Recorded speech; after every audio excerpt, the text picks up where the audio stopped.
Today's lesson looks at how to calculate the length of a line segment. And a line segment is just a part of a line that joins 2 points on the grid.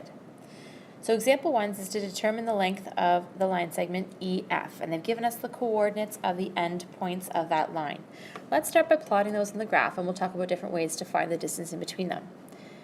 Point E is at -3, 2, so we'll plot that point right there. And point F is at 1, -4, plot that point right down there. We'll connect those 2 points to form a line. And that's our line segment, EF. Make sure you always label your points. So this is E, and the coordinates are -3, 2. And this is point F with the coordinates 1, -4. So if we wanted to find the distance between those 2 points, one way we could do that is by making a right triangle, kind of like we do when we calculate slope off of a graph. So if we wanted to calculate the rise and the run, just like we do for slope, we could make this into a right angle triangle and look at how tall and how wide the triangle would be. Now to figure out rise and run, we have to use the coordinates like we do when we calculate slope. So if you think about your slope formula, slope is equal to y2 minus y1 over x2 minus x1.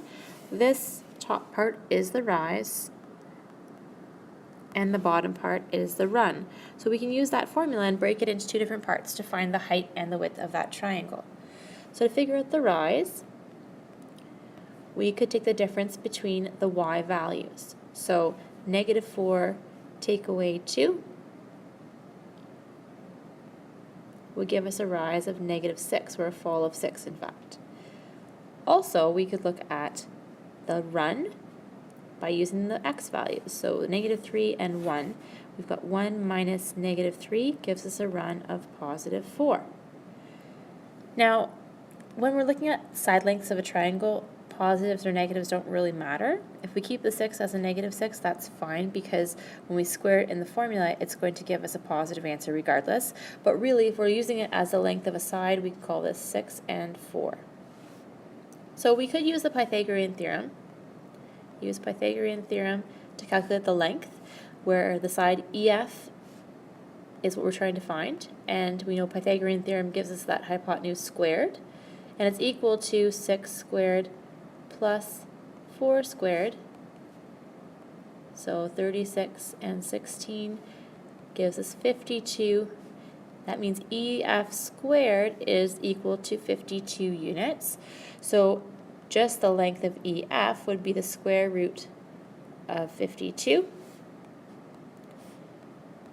So the length of EF would be approximately 7.2 units. Now a couple quick things to note. We're going to adapt this formula to make it so that we don't have to calculate the rise and the run separately first, because in this case we calculated the rise, calculated the run, and then put them into the Pythagorean theorem. Now we're going to adapt this formula in a moment to not require us to do those 2 calculations initially. And notice that when you're figuring out the length using the Pythagorean theorem, you are making sure to use EF squared when it's the squared side, and then once you square root, it turns to normal EF. There's no exponent 2 there. You're also sure to make approximately equals, an equal sign with a dot on top of it, because you're rounding.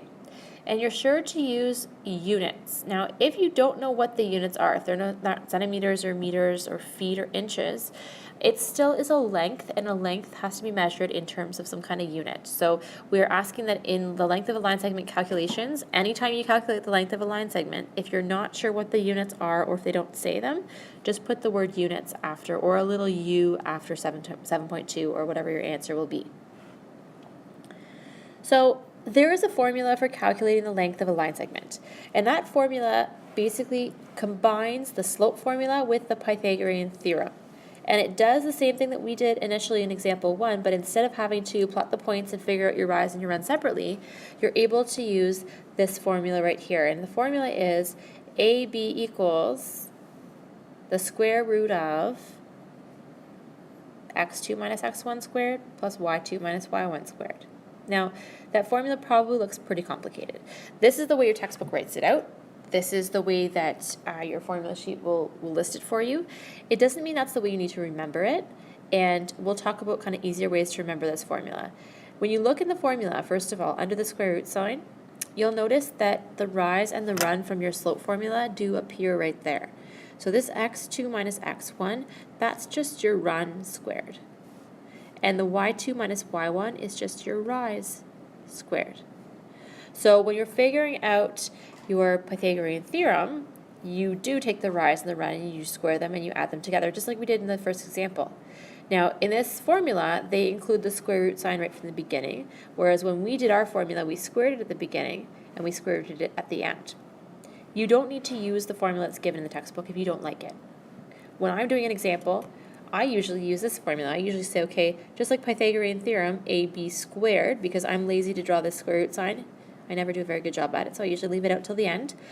That square root sign, or that AB squared, is equal to, and because for slope it's rise over run, and I always say rise first and then run, I usually go AB squared is equal to rise squared plus run squared. And then for the rise, I just fill it in y2 minus y1. And for the run, I fill in x2 minus x1. Make sure they're both squared, and that's equal to AB squared.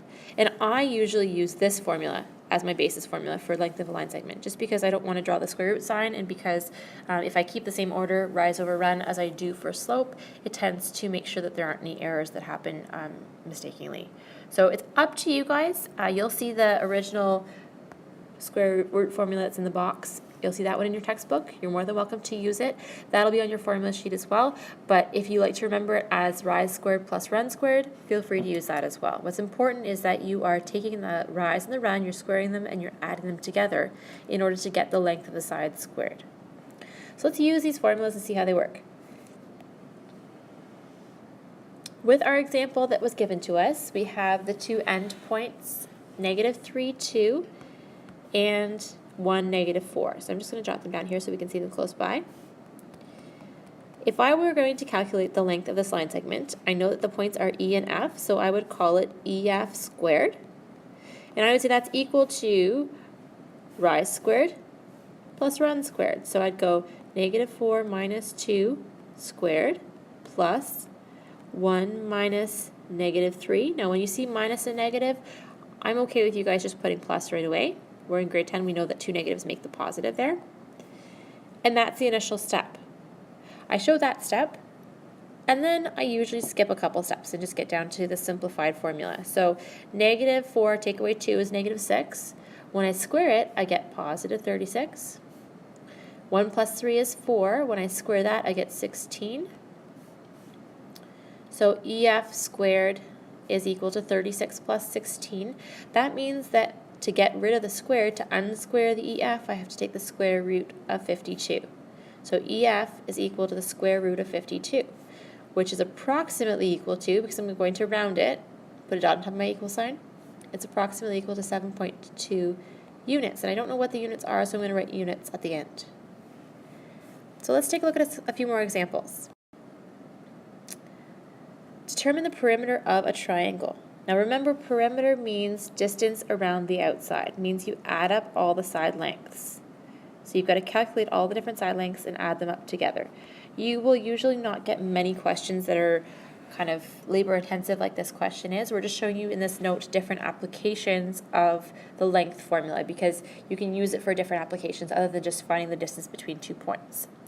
So if you're given the vertices of the triangle that are 3, 2, -3, 4, and -4, -1, my first reaction would just be to sketch the triangle. I generally recommend that you sketch anything that's given to you in terms of coordinates. It does not need to be beautiful. Mine is clearly not beautiful, but I'm going to get a general idea of what that triangle is going to look like. 3, 2 is somewhere up there. That's point A. -3, 4, somewhere up there is point B. And -4, -1, somewhere over here is point C. So that's my triangle that I'm going to be calculating its perimeter, and I'm going to use the lengths of the side lengths, the lengths of the sides, just to see if I can add them all up together to get the perimeter. So there are 3 calculations required, and I'm not sure if I'm going to have a lot of space here, but I'll do the best I can. I'm going to calculate the length of AB, the length of BC, and the length of CA, and then I'm going to add all 3 of them together to find the total perimeter. So AB squared is equal to, and I'm going to use these 2 points for that calculation because I'm using points A and B. I'm doing rise squared plus run squared. Now when I'm doing a lot of work like these questions, I might make it really easy and skip just down to the step where you're going to take the square root. 4 minus 2 is 2. If I square that, I get 4. And then I do negative 3, take away 3 more is negative 6. And if I square that, I get 36. So 4 plus 36. The square root of that answer is going to be AB. So AB is the square root of 40, which is approximately equal to 6.3 units. If you show 3 steps, including the first and the last step, throw one of the ones in the middle, I'm okay with that. That's enough for a length of a line segment question. You don't need to show 15 lines. You can if you want to, if you prefer to, that's all right. But 3 steps should be enough for the length of a line segment question. Just make sure that if you're going to throw the square root sign in there, that this is an AB, not an AB squared, and also that you have the approximately equal to and the units written at the end. So there's the length of the first line segment. Next, let's do BC. So BC squared is equal to, and for BC I'm going to be using points B and C together. So negative 1 minus 4 is the rise squared plus negative 4 minus negative 3 is the run squared. Notice I put plus 3 instead of minus a negative. It's the same thing. So negative 1 take away 4 is negative 5, and when I square that I get a positive 25. Don't forget when you square any number the answer is always positive. Plus negative 4 plus 3 is positive 1, and I square that and I also get 1. So 25 plus 1 is the answer that we're going to square root. So side BC is approximately equal to 5.1 units. On your calculator, remember, calculators work differently, so you might have to do 26 and then the square root sign, and you might have to do the square root sign first and then the 26. Remember, if you're using a cell phone as a calculator right now, that is not a smart move for the remainder of the school year. You need to learn how to use your actual calculator that you're going to be using on the final exam and on the ISP. Because it's not going to be the same as your cell phone. It's going to work differently. The order that you key things in is going to be different. So it's very, very, very important that you have an actual scientific calculator that you're going to be using for your calculations and that it's consistently used throughout the course. Very highly recommended that if you don't have one, you go, it doesn't need to be expensive, dollar store is fine, but you go and you get a calculator that you're going to use, because as soon as you start putting things in different orders, like using brackets here or squaring a certain way or doing your square root symbols, it's important that you're used to using the calculator you're comfortable with. So finally, we are looking at our last line segment, and it's C or A or AC. Same thing. So AC squared is equal to, and for AC I'm going to be using points A and point C. So AC squared, I'll throw it in red there, is equal to negative 1 minus 2 squared, that's the rise, plus negative 4 minus 3 squared, that's the run. So I'm going to work out both brackets. Negative 1 minus 2 is negative 3, and I square it and I get a positive 9. Negative 4, take away 3 more is negative 7, but I square it and I get positive 49. That's the number I'm going to sum up together, and I'm going to square root to calculate AC. So the length of AC is the square root of 58, which is approximately 7.6 units. And again, we're going to make sure that we put the approximately equal to sign and we put the units on there so we can add those numbers together. Finally, we are asked to calculate the perimeter of the triangle. So the perimeter is just the sum of all the sides. So 6.3 plus 5.1 plus 7.6 are all added together, and we get the perimeter equal to 19 units. Okay. The next question is classify the triangle. So classify means what type of triangle is it? And we've got to write that down in terms of the length of the sides. There are 3 different types of triangles, 3 different classifications of triangles. In fact, we probably could even say there are 4 classifications of triangles if we include the right triangle. So just briefly, if we are looking at the classifications, we have scalene triangles, which means that the 3 sides are different. three sides are different lengths. We have isosceles triangles, which have two equal sides, and we have equilateral triangles in which all side lengths are equal. So arrows there, three equal sides. Okay, and then probably a fourth classification could be a right angle triangle, but in this case they're only asking you to classify it in terms of scalene, isosceles, or equilateral. When you look at the three different side lengths, because they're all different, that's classified as a scalene triangle. So you'd write this as a scalene triangle. Mr. Harvey, please call the office back. Mr. Harvey? Because all sides are different. Okay. Now example 3 says to find the length of a median. Now we've talked about what a median is before. You guys know what a median is. You know that it's the length or the line that joins a vertex of a triangle to the midpoint of its opposite side. So we're going to talk about finding the length of a median now as opposed to the equation of a median. Anytime you're given a question that looks at a median or a right bisector or any type of a geometric shape, it's always a good idea to graph or to sketch that image. So you have little graphs you can use, and I really encourage you to use them for your homework questions. I'm just going to do a really rough sketch here of this triangle just to get an idea of what the equations should look like. So here's my x and my y axis. The point -2, -2, we'll say is right there. -2, comma, -2. The point 7, -1, we'll say is up here. Approximately 7, -1. That's point Q. And 0.15 we'll say is approximately over here. 1, 5.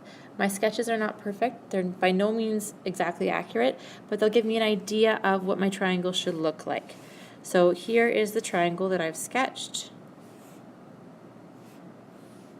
And I'm asked to solve for the length of the median from P, so starting at vertex P and going to the opposite side, hitting it at the midpoint.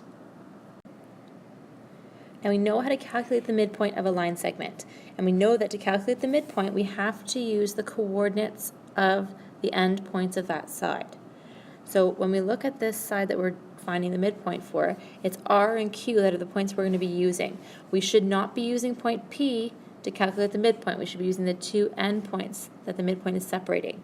So for the midpoint of P of R, Q, we're going to use the points R and Q.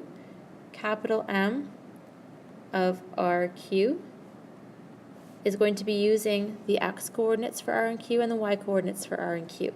Remember for midpoint you are adding them together. So 1 plus 7 divided by 2 is the average x value, and 5 plus -1 divided by 2 is the average y value.